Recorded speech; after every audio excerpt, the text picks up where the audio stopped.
Global Talk.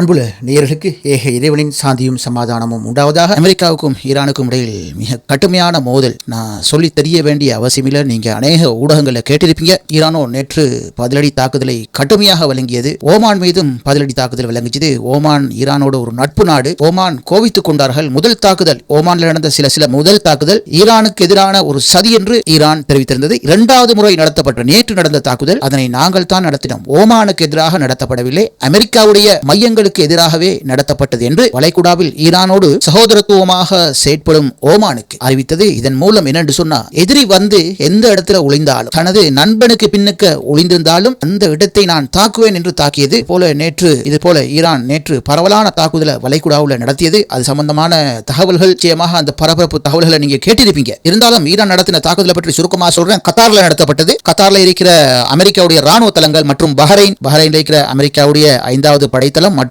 Kuwait மீது நடத்தப்பட்டது. குவைத்தில் காணப்படக்கூடிய அமெரிக்க ராணுவ வசதிகள் மற்றும் ஓமான் மற்றும் ஜோர்டான்ல என்று சொன்ன அமெரிக்காவுடைய அதிகமான ராணுவ தளபாடங்கள் தற்போது ஜோர்டான்ல தான் வைக்கப்பட்டிருக்கிறது. அதிலே அமெரிக்காவுடைய மிக விலக்கூடிய ட்ரோன்கள், MQ வகை ட்ரோன்கள் எல்லாம் ஜோர்டானுடைய தளங்களை தான் வைத்திருக்கிறாங்க. ஆனா உயர்ந்த பெறுமதியுடைய MQ வகை ட்ரோன் காணப்படும் களஞ்சிய சாலை மீது துல்லியமான தாக்குதலை ஈரான் மேற்கொண்டதாகவும் இதன் மூலம் பல மில்லியன் டாலர்கள் அமெரிக்காவுடைய இழப்பாக அமைந்திருக்கலாம் என்று கூறப்படுகிறது. அதுபோல ஐக்கிய அரபு அமீரகம், அங்கு காணப்படும் அமெரிக்காவுடைய தொடர்புடைய இலக்குகள் மீது தாக்குதல் நடத்தப்பட்டது. குறிப்பாக துபாய் மீதும் தாக்குதல் நடத்தப்பட்டதாக குறிப்பிடப்படுகிறது. இவ்வாறு நேற்று மத்திய கிழக்கை ஈரான் கசக்கி பிழிந்ததோடு தற்போது நாங்க ஹோர்மோஸை மூடிவிட்டோம் அப்படின்னு சொல்லி அறிவிச்சிட்டாங்க. அப்படி வர வேண்டும் என்று சொன்னா ஈரான் அனுமதி இல்லாம வர வேண்டாம் அப்படின்னு ஈரான் அறிவித்துள்ளதாக தகவல். இருந்தாலும் அமெரிக்கா அறிவித்துள்ளது, ஹோர்மோஸ்ல தெற்கு பகுதியில் நாங்க ஒரு பாதை வழி ஒன்று ஏற்படுத்தி வச்சுக்கிறோம், அந்த பாதை வழி ஊடாக சுமூகமாக போக்குவரத்து நடந்து கொண்டிருக்கிறது என்று அமெரிக்கா சொல்லுது. அதனைத் தொடர்ந்து அமெரிக்கா தரப்பிலிருந்து என்ன செய்தி வருவது பார்ப்போம். அமெரிக்கா தரப்புல சென்ட்ரல் கமாண்ட் யூனிட், அதாவது சென்டகாம்ல இருந்து அமெரிக்கா நாங்க எங்கெல்லாம் தாக்குகிறோம் சொல்லி டஜன் கணக்கான தாக்குதலை மேற்கொண்டோம் சொல்லி அமெரிக்காவுடைய சென்ட்ரல் கமாண்ட் மத்திய கட்டளை தலைமையகம் குறிப்பிடுது. அதாவது நாங்க ஈரானுடைய வான் பாதுகாப்பு அமைப்புகள், ரேடார் நிலையங்கள், ஏவுகணை தளங்கள், ட்ரோன் சேமிப்பு கட்டுப்பாட்டு மையங்கள், கட்டளை தளங்கள், பிற ராணுவ தளங்கள் மீது டஜன் கணக்கான தாக்குதல்களை செய்தோம் என்று சொல்லி அமெரிக்கா சொல்லுது. இதுக்கடையில இப்போ ஒரு செய்தி வருது. JD வென்ஸ் சொல்றாரு, அமெரிக்க அதிபர் எனக்கு மிகப்பெரிய ஒரு பவரை கொடுத்துக்கிறாராம். என்ன பவர்னு சொன்னா, ஈரான் அமெரிக்க ஜனாதிபதியை பூமியிலிருந்து இல்லாமலாக்குவதாக மிரட்டி வருகிறது. அவ்வாறு நடந்தா அடுத்த கட்ட பவரை என்னிடம் தான் அவர் தந்திருக்கிறார், அதனை அடிப்படையாக கொண்டு நான் மிகப்பெரிய நடவடிக்கை எடுப்பேன் அப்படின்னு சொல்றாரு. சில அமெரிக்க பிரபல ஊடகவியலாளர்கள் சொல்றாங்க, டெட்மேன் சுவிட்ச்னு சொல்லுவாங்களா, அதாவது நான் செத்து போனா நீ இப்படித்தான் செய்யணும்னு சொல்லி அமெரிக்க அதிபர் அடுத்த கட்டளையை பிறப்பித்துட்டு போவாராம். இந்த வகையில டெட்மேன் சுவிட்சை JD வென்ஸுக்கு உப ஜனாதிபதிக்கு சொல்லிக்கிறாரு. ஆனா இது சம்பந்தமாக அமெரிக்காவுடைய அரசியல் ஆய்வாளர் சொல்றாங்க, அந்த டெட்மேன் சுவிட்ச்ங்கிற ஒன்றை அமெரிக்கா ஜனாதிபதிக்கு அடுத்த வார ஒரு தற்காலிக ஜனாதிபதி பாவிக்கிற இல்ல, அதை தொழில்நுட்ப ரீதியாக வேற மாதிரி தான் அதை அணுகிறது அப்படின்னு எழுதிக்கிறாங்க. அதாவது டொனால்ட் ட்ரம்ப் சொல்லியிருந்தாரு சனிக்கிழமை, எனக்கு ஏதாவது நடந்தா நான் ஈரானை நோக்கி 1000 ஏவுகணைகளை ஏவுறதுக்கு எல்லாம் தயார் பண்ணி வைக்கப்பட்டிருக்குது, இது இல்லாம வேறு வழி இருக்குது அப்படின்னு சொல்லி அவர் அந்த டெட்மேன் சூச்சை பற்றி ஒரு விளக்கம் கொடுக்கிறார். இவ்வாறு டொனால்ட் ட்ரம்ப் சொல்லி ஒரு சில மணித்தியாளர்களுக்குள்ளேயே ஈரானுடைய புதிய தலைவர் முஜிதபா கமைனி ஊடகங்களுக்கு பேட்டி கொடுக்கிறார். நான் IRGCக்கு முழு பொறுப்பு கொடுத்துக்கிறேன், என்னுடைய தந்தை ஈரானுடைய ஆன்மீக தலைவர் கொல்லப்பட்டதுக்கு பழி தீர்ப்பதற்கான அதிகாரங்களை நான் கொடுத்திருக்கிறேன் அப்படின்னு சொல்லி இவர் சொல்ல, அதன் பிறகுதான் இப்ப JD வென்ஸ் இந்த மாதிரி ஒரு கதை வெளியிட்டார். எனக்கு முழு அதிகாரம் அமெரிக்க ஜனாதிபதி தந்திருக்கிறாரு, அவருக்கு ஏதாவது நடந்தா நான் பார்த்துக் கொள்வேன் அப்படின்னு சொல்லி தற்போது JD வென்ஸ் தனது கருத்தை வெளியிட்டிருக்கிறாரு. ஏட்டிக்கு போட்டியாக மத்திய கிழக்கில் பெரும் பதட்டத்தோடு கழிந்து கொண்டிருக்கிறது நாட்கள். கத்தார், குவைத், அமீரகம், பஹ்ரைன் நாடுகள் தங்கள் மக்களை பாதுகாப்பாக அனவசியமாக வெளியே சுற்றித் திரிய வேண்டாம் என்றும் குறிப்பிட்டிருக்கின்றார்கள். சில நாட்களாக அதாவது ஒரு அமைதியான சூழல் இருந்தது. வளமை போல பாடசாலைகள், தொழில் நிலையங்கள் எல்லாம் இயங்கிக் கொண்டிருந்தது. இந்த மத்திய கிழக்கில் ஆரம்பிச்சானுங்களா சண்டைய, திட்டமிடப்பட்ட தாக்குதல் என்று தான் குறிப்பிடப்படுகிறது. அதாவது சவுதி அரேபியா மற்றும் கத்தாருடைய கப்பல்கள் மீது தாக்குதல் நடத்தப்பட்டதுக்கு ஈரானுக்கு எந்த சம்பந்தமும் கிடையாது என்று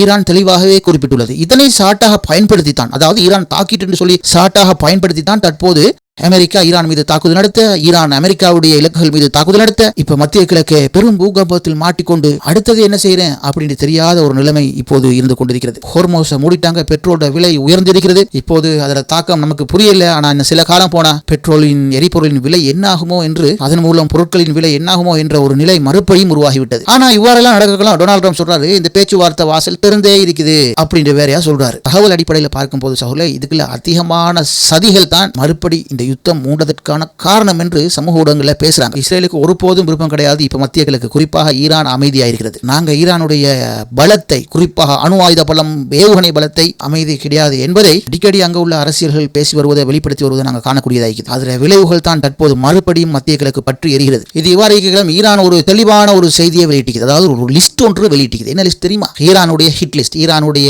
ஆயத்துல்லா கமேனி அவர்கள் கொலை செய்யப்பட்டார். இந்த கொலைக்கு யாரெல்லாம் காரணமோ அவர்களும் நிம்மதியாக கட்டிலுக்கு போகக்கூடாது, நிம்மதியாக இறந்து போகக்கூடாது. அவர்களுடைய மரணம் பயங்கரமாக இருக்க வேண்டும் என்று சொல்லி அதில் சொல்லப்பட்டிருக்கிறது. இது ஈரானுடைய முஜ்தபா கமேனி அவர்களுடைய வட்டத்தின் அடிப்படையில் உத்தியோகபூர்வமாக வெளியிடப்பட்ட தகவல் என்று தான் கிடைக்கிறது. இந்த வகையில் இந்த ஹிட் லிஸ்ட்ல யாரெல்லாம் இருக்கிறாங்க சொன்னா நீங்களே அதிசயப்படுவீங்க. டொனால்ட் ட்ரம்ப் இருக்கிறாங்கிற விஷயம் முக்கியமான விஷயம். அது இல்லாம ஐரோப்பிய தலைவர்களோட ஒரு ஏற்பாடு இல்லாம இந்த கமேனி மீது தாக்குதல் நடத்தப்படையில அவர்களும் செய்த சூழ்ச்சி தான் இந்த கமேனி மீது நடத்தப்பட்ட தாக்குதல் என்று குறிப்பிடப்பட்டு அவர்களுடைய பெயர்களும் வந்திருக்கிறது. குறிப்பாக யாருடைய பெயர்கள் என்றால் பிரான்ஸ் ஜனாதிபதி மெக்கரான், இத்தாலிய பிரதமர் மெலானி, இப்போது விலகி செல்ல காத்திருக்கும் பிரித்தானிய பிரதமர் ஸ்டமார், அது இல்லாம முக்கியமான தலையாக அமெரிக்க அதிபருடைய டொனால்ட் ட்ரம்ப் என்று குறிப்பிடப்பட்டிருக்கிறதா. மேலும் போடப்பட்ட லிஸ்டில் இருக்குது அமெரிக்காவுடைய வெளியுறவு அமைச்சர் ரூபியோ, அதாவது மார்க்கோ ரூபியோ, மற்றும் பாதுகாப்பு செயலாளர் பீட் ஹெக்ஸெட் ஆகியோரும் தான் இந்த பட்டியலில் இடம்பெற்றுள்ளதாக ஈரானுடைய பிரபலமான நாளிதழ் தான் இந்த பட்டியல் லிஸ்ட்டை வெளியிட்டிருக்கிறது. இதுல சொல்லப்பட்ட இறுதி வசனம் என்று சொன்னால் முன்பு கூறியது போல இந்த பட்டியலில் இடம்பெற்றுள்ள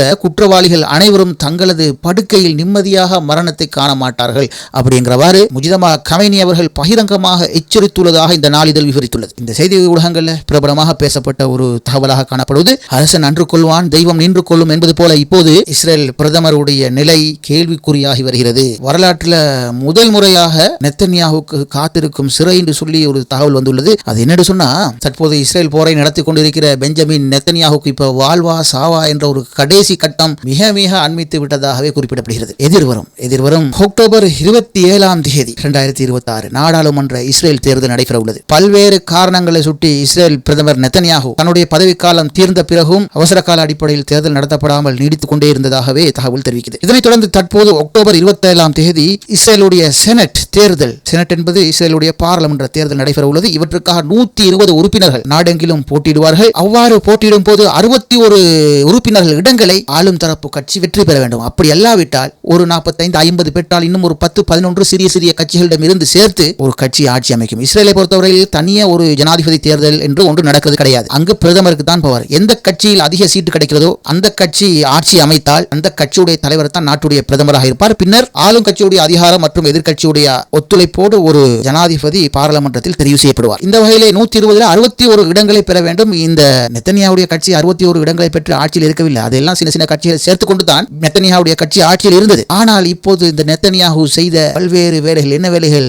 காசாவுல யுத்தத்தை ஆரம்பிச்சது, ஈரானோட மோத போனது, லெபனானில் மோத போனது, இவை அனைத்தினாலும் இஸ்ரேல் என்ற ஒரு நாடு உருவாக்கப்பட்ட பின்னர் என்றும் காணாத மிகப்பெரிய அழிவை இஸ்ரேல் கண்டது. ஏற்கனவே இஸ்ரேலில் வந்த செய்திகளை நாங்கள் இதுக்கு முன்னால பதிவிட்டுள்ளோம். அதாவது அந்த நாட்டுகளில் காணப்படுற பல மக்களுக்கு உளவியல் ரீதியான மென்டல் பிரச்சனை காணப்படுவது. காரணம் ஈரானுடைய அதிரடி ராக்கெட் தாக்குதல், ஹெஸ்புல்லாக்களுடைய அதிரடி தாக்குதல் காரணமாக, ஹமாஸுடைய தாக்குதல் காரணமாக என்ன எப்போது எங்க நடக்க போகுது என்ற ஒரு மக்கள் அச்சத்திலேயே இருந்து ஒரு வகையான உளவியல் ரீதியாக பாதிக்கப்பட்டு அதிகமான ராணுவத்தினரும் பொதுமக்களும் உளவியல் சிகிச்சை செய்து வாரார்கள் என்று இஸ்ரேலிய பத்திரிகையை வெளியிட்டது. அந்த செய்தியை எனது யூடியூப்ல நாம இதற்கு முன்னால பதிவேற்றிருக்கிறோம். அதிகமான மக்கள் அதை பார்த்தாங்க. ஆகவே இப்படியான விஷயங்களை செஞ்சு கொண்டு இப்ப நெத்தன்யாஹு என்னத்துக்கு போறாரு? தேர்தலுக்கு போறாரு. இந்த தேர்தலில் அவர் தோல்வி அடைவாரா இருந்தால், அவருடைய கட்சி தோல்வி அடையுமா இருந்தால் அவருக்கு எதிராக பல குற்றச்சாட்டுகள் தற்போது இருக்கிறது. குறிப்பாக கத்தார் கேட் என்ற மிகப்பெரிய ஊழல் மோசடி விசாரணையில் இருந்து கொண்டே இருக்கிறது. ஜனாதிபதி அவற்றுக்கு மன்னிப்பு கொடுப்பதாகவே இல்லை. இடையில் அந்த வழக்கு விசாரணை சம்பந்தமான நீதிபதியும் திடீரென விபத்தில் இருந்தால், தற்போது புதிய நீதிபதி வந்துவிட்டார். என்னமோ ஏதோ நடந்தது. ஆனால் அந்த வழக்கில் நெத்தன்யாஹு கடைசி கட்டத்தில் இருந்து கொண்டிருக்கிறார். அதிகமான விஷயங்கள், குற்றங்கள் அவர் மீது, இந்த விடயத்தில் அதிக குற்றங்கள் அவர் மீது நிரூபணமாக கூடிய நிலைமையே காணப்படுகிறது என்று தகவல்கள் தெரிவிக்கிறது. இஸ்ரேலுடைய கடந்த 40 ஆண்டு வரலாற்றில் ஒரு பிரதமருடைய பதவிக்காலத்தை பூரணமாக அனுபவித்தவர் இந்த பெஞ்சமின் நெத்தன்யாஹு என்று சொல்லப்படுகிறது. இந்த வகையில் அவர் மீது சுமத்தப்பட்ட ஊழல் குற்றச்சாட்டு, ஹமாஸோடு நடத்தப்பட்ட தாக்குதலில் பணைய கைதிகள் உயிரோடு மீட்கப்படாமை, அது மாத்திரமில்லாமல் சர்வதேச அளவில் அவர் மீது போர் குற்றவாளி என்று கடுமையான குற்றச்சாட்டுகளும் சுமத்தப்பட்ட நிலைமை போன்ற போன்ற பூதாகரமான பிரச்சனைகளை சந்தித்து தூக்கி கொண்டு தான் இந்த தேர்தலில் நெத்தன்யாகு செல்கிறார். சம்டைம் இந்த தேர்தலில் அவர் தோல்வியடைவாராயிருந்தா அவருடைய பிரதமர் பதவி சட்டப்பூர்வமாக நீங்கிவிடும். அதன் பிறகு அமையப்போகும் புதிய அரசு அவர் மீதான வழக்குகளை துரிதப்படுத்தி கடுமையான தண்டனைகளை வாங்கி தருவதாக போட்டியிடும் புதிய கட்சிகள் தற்போது பேசி வருகிறது. இந்த வகையில் இந்த நெத்தன்யாகுடைய வெற்றி என்பது இது வந்து அதிகாரம் சார்ந்த பிரச்சனை இல்ல, அவர் நிம்மதியான வாழ்க்கை சுதந்திரமான வாழ்க்கையை தீர்மானிக்கிற ஒரு தேர்தல். அதிகாரத்தில் இருந்தா ஏதோ ஒரு சாட்டுப்போக்குல தனது மேல் அதிகாரத்தை பயன்படுத்தி ஏதோ இருந்து கொள்ளலாம். இல்லாவிட்டால் உலகையே போர்க்களமாக மாற்றிய இந்த பிரதமருடைய அரசியல் எதிர்காலம் மாத்திரமில்லாமல் அவருடைய சொந்த வாழ்க்கையின் சுதந்திரம் சிறை கூடத்திலேயே கழியும் என்று இந்த விஷயம் சர்வதேச அரங்கில் எதிர்பார்த்த இந்த தேர்தலை எதிர்பார்த்ததாக பேசப்பட்டு வருகிறது. பொறுத்திருந்து பார்ப்போம் இந்த தேர்தலில் என்ன நடக்க போகுதுன்னு சொல்லி. அதாவது இஸ்ரேலிட உள்ளூர் அரசியலை ஆய்வு செய்து பார்த்தா பெஞ்சமின் நெத்தன்யாகுவை விட தற்போது அரசியல் அதாவது அடுத்த பிரதமராக வரக்கூடிய வாய்ப்பு யாருக்கு இருக்குது அப்படின்னு சொல்லி ஆய்வு செஞ்சு பார்க்கிற நேரத்தில் பெஞ்சமின் நெத்தன்யாகுவை விட இஸ்ரேலுடைய முன்னாள் ராணுவ பாதுகாப்பு படை தளபதி காடி ஐசன்கோட் என்பவர் தான் இப்போது மக்களால் அதிகம் விரும்பப்படுவோராயிருக்கிறார். அதற்கு அடுத்தபடியாகத்தான் பெஞ்சமின் நெத்தன்யாகு இருப்பதாக தகவல். அதற்கு அடுத்தபடியாக முன்னாள் சில காலம் பிரதமராக இருந்த நஃப்தாலி பெனட் இருக்கிறார் என்று தகவல்கள் குறிப்பிடுகிறது. இந்த வகையிலே இந்த இஸ்ரேல் பிரதமர் நெத்தன்யாகு தோற்று போனால் இஸ்ரேலில் பாலஸ்தீனத்தில் அமைதி வரும் என்று சொல்லி நாம் ஒருபோதும் எதிர்பார்க்க முடியாது. அவர்கள் ஏன்னு சொன்னா அவர் இல்லாம போனா அடுத்தது யார் வரது? காடி ஐசன்கோட். இவர் யார்? முன்னாள் இஸ்ரேலுடைய பாதுகாப்பு படை தளபதி. இவர் கிட்டத்தட்ட 2015 2019 ஆண்டு வரை இஸ்ரேலுடைய 21வது படை தளபதியாக சீஃப் ஆஃப் த ஜெனரல் ஸ்டாஃபாக படை தளபதியாக பணியாற்றியிருக்கிறார். இந்த காலத்தில் காசாவுல வெஸ்ட் பேங்க்ல எல்லாம் என்ன நடந்ததுன்னு சொல்லி உங்களுக்கு தெரியும். அப்படிப்பட்டவருக்கு தான் இப்ப இஸ்ரேல் அடுத்த செல்வாக்கு இருக்குது. நஃப்தாலி பெனட்டுக்கோ அல்லது யாயிர் லாபிட்டுக்கோ இப்ப செல்வாக்கு இல்லை என்கிறது தான் ஊடகங்கள் பேசி வருவது. அதுக்காக யாயிர் லாபிட்டோ நஃப்தாலி பெனட்டோ இந்த படை தளபதிக்கோ அல்லது நெத்தன்யாகுக்கோ அவர்களுடைய பண்பு ரீதியாக நான் என்ன சொல்ல வரேன்னு உங்களுக்கு விளங்கும். அவர்களுடைய பண்பு ரீதியாக ஒருவருக்கொருவர் குறைந்தவர் அல்ல. அதாவது இன்னொரு மாதிரி சொன்னா சில சமூக ஊடகங்களை சொல்லுவாங்க குரங்குக்கெல்லாம் ஒரே முகம் தான் என்று விமர்சிக்கிறார்கள். ஆகவே நடக்க போற இந்த தேர்தல் நெத்தன்யாவுடைய அரசியல் வாழ்க்கையை மட்டுமல்ல சொந்த வாழ்க்கையை தீர்மானிக்கிறது. அதுபோல சகோதரர்களே அமைதியாக வந்து கொண்டிருந்த இந்த மத்திய கிழக்கு குட்டையை மறுபடியும் குழப்பி விட்டார் இந்த அதிமேதகு அதி புத்திசாலி டொனால்ட் ட்ரம்ப் அவர்கள். இதனால டொனால்ட் ட்ரம்புக்கான தேர்தலும் வர இருக்கிறது. அதாவது அவருடைய கட்சிக்கான ஆட்களை நாட்டின் பல பக்கத்திலிருந்து தேர்ந்தெடுத்து வெற்றி பெற வேண்டிய ஒரு தேர்தல் காங்கிரஸ் தேர்தல். அதாவது கீழ் சபையுடைய 435 இடங்களில் அதிகமான இடங்களை பெற்றுக்கொள்ளும் தேர்தல் இந்த வருடம் இறுதி நவம்பர் 3ஆம் தேதி செவ்வாய்க்கிழமை நடைபெற போகிறது. இந்த வகையில் 435 கீழ் சபையில கூடுதலான ஆட்களை இடங்களை வென்றெடுக்கணும். அதே போல செனட்ல 100 பேர் இருக்கிறாங்க. 100 பேர்ல 35 பேருக்கான தேர்தல் தான் நடக்கும். இந்த 35லும் அதிகமான ஆட்களை வென்றெடுக்கணும். குறிப்பாக கீழ் சபையில் அதிகமான எதிர்க்கட்சியினர் வெற்றி பெற்றால் செனட்லையும் இந்த 35 பேர்ல 35 பேரும் வெற்றி பெற்றாலும் அதிகாரம் டொனால்ட் ட்ரம்ப் கையில தான் இருக்கும். இருந்தாலும் ஆட்சி செய்வது கஷ்டம். எதிர்க்கட்சிகள் அதிக இடங்களை கைப்பற்றினா எப்படி பார்லமெண்டத்தை நிர்வாகம் செய்யறது, எந்த விஷயத்தை எப்படி அப்ரூவல் ஆக்கி இருக்கிறது, டொனால்ட் ட்ரம்ப் நினைச்ச மாதிரி தன்னுடைய ஆட்கள் எல்லாம் உயர் பதவிகள் அமர்த்த முடியாது, நினைச்ச தீர்மானத்தை நினைச்ச மாதிரி நிறைவேற்ற முடியாது, கடும் வாத விவாதங்கள் தான் ஏற்படும். உங்களுக்கு தான் தெரியுமே இலங்கையில ஒரு காலத்துல ஜனாதிபதி சந்திரிகா பண்டாரநாயக்கா குமாரதுங்க இருக்கிற நேரத்தில் எதிர்க்கட்சியுடைய கையில அதாவது ரணில் விக்ரமசிங்க அவர்கள் பக்கம் அதிக ஆசனங்கள் வென்றெடுக்கப்பட்டதால் இலங்கையில பார்லமென்றம் மூடி திறக்கப்பட்டது. நிர்வாகத்தை சீரா நடத்தி போக முடியாத நிலைமை ஏற்பட்டது. உங்களுக்கு தெரியும். அதே போல இலங்கையில பிரதமருக்கும் ஜனாதிபதிக்கும் யார் ரணிலுக்கும் மைத்ரிபால சிறிசேனா அவர்களுக்கும் ஏற்பட்ட முரண்பாடு நாட்டில் அந்த காலத்தில் நிர்வாகம் எப்படி சீரற்று இருந்தது அப்படின்னு சொல்லலாம் உங்களுக்கு தெரியும். அதே போல ஒரு நிலைமை தான் அமெரிக்காவில் ஏற்படும். ஆனா எதிர்க்கட்சியில் அதிக ஆசனங்கள் வந்தா கூட இலங்கையில மாதிரி நம்பிக்கையில்லா பிரேரணை கொண்டு வந்து டொனால்ட் ட்ரம்ப் பதவி நீக்க முடியாது. அப்படி பதவி நீக்க வேண்டும் என்றால் டொனால்ட் ட்ரம்ப் அவர் குற்றச்சாட்டு நிரூபிக்கப்பட்டு கீழ் சபையான 435 பேர்ல 3/2 பெரும்பான்மை வென்றெடுக்கப்பட்டு செனட்டுக்கு கொண்டு போகணும். செனட்லையும் 3/2 பெரும்பான்மை வெற்றி பெறணும். இது சம்பந்தமாக தனி காணொலி இதுக்கு முன்னால் நான் போட்டிருக்கிறேன். அதாவது அமெரிக்காவுடைய கவர்மெண்ட் பார்லிமெண்ட் காங்கிரஸ் ஸ்ட்ரக்சர் பற்றி நான் பேசியிருக்கிறேன். இந்த வகையில் செனட்லையும் 3/2 பெரும்பான்மை எடுத்தால் தான் ஜனாதிபதியை பதவி நீக்கலாம். ஆகவே கீழ் சபையில 3/2 பெரும்பான்மை எடுத்தாலும் இந்த வரப்போற தேர்தலில் கீழ் சபையில அதிகமான ஆசனங்கள் எதிர்க்கட்சி கைப்பற்றி விடும் என்று தான் சொல்லப்படுவது. காரணம் இப்ப அமெரிக்கா ஈரானோடு செய்த யுத்தம், டொனால்ட் ட்ரம்ப் செய்து வர விஷயம் எல்லாம் அமெரிக்காவுக்குள்ள டொனால்ட் ட்ரம்புக்கு நல்ல பேர் இல்லை என்று தான் இன்று ஊடகங்கள் பேசுது. அதே போல செனட்டுக்கு போனா செனட்ல இப்ப 100 பேர்ல 35 தானே தேர்தல் நடக்க போது. மிச்சாக்களுக்கு இன்னும் காலம் இருக்குது. அதாவது கீழ் சபைன்னு சொல்ற பிரதிநிதி சபையில 435 பேர் இருப்பாங்க. இவங்க 2 வருடங்களுக்கு ஒரு முறை தேர்தலை சந்திக்கணும். ஒரு ஜனாதிபதி காலத்துல 2 முறை கீழ் சபை காங்கிரஸ் அதாவது பார்லமெண்ட் தேர்தல் நடக்கும். அதே போல செனட்ல 100 பேர் இருப்பாங்க. ஆனா 6 ஆண்டுகளுக்கு ஒரு முறை தான் இந்த தேர்தல் நடக்கும். அந்த வகையில் ஒரே முறையில் 100 பேருக்கும் தேர்தல் நடக்காது. ஒவ்வொருடைய பதவி ஆண்டுகளும் வித்தியாசப்படும். அந்த வகையில் இம்முறை செனட்ல நடக்க போறது 135 அல்லது 33 இடங்களுக்கு மாத்திரம் தான் நடக்க போகுது. அதனால 35 இடங்களை வெற்றி கொண்டாலும் நான் சொல்ல வந்தது எதிர்க்கட்சி வெற்றி கொண்டாலும் 3/2 பெரும்பான்மை அந்த இடத்துல வராது என்று சொன்னா செனட்ல ஆளும் கட்சி தரப்பினர் இருக்கிறாங்க. எனவே காங்கிரஸ்ல